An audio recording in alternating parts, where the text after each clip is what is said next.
The monkey who lived under the sea. Once upon a time, there was a clever monkey named Milo who lived in a special glass cave under the sea. But Milo was no ordinary monkey. He took care of the sea creatures, prepared food for them, read them stories, and even helped them change their clothes.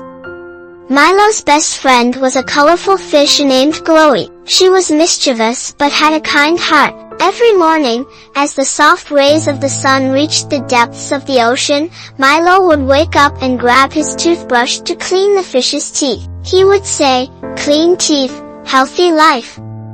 The fish would giggle, some would feel shy, but they all waited for their turn. After that, Milo would prepare delicious meals using seaweed and tiny, colorful sea creatures. Glowy especially loved the shrimp dish that Milo made. In the afternoon, Milo would take out his special waterproof book and tell everyone fascinating stories, sometimes about treasure hunts in the deep sea, sometimes about a prince of flying fish. The fish would sit in a circle, listening with excitement.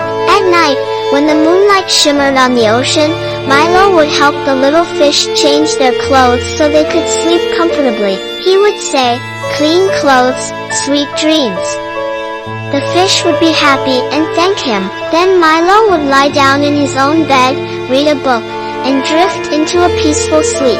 And so, Milo not only lived happily himself, but also filled the entire ocean with joy and love.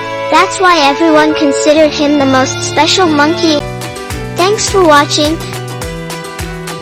Don't forget to like the video, subscribe to Dreamy Tunes, and tap the bell so you never miss an adventure.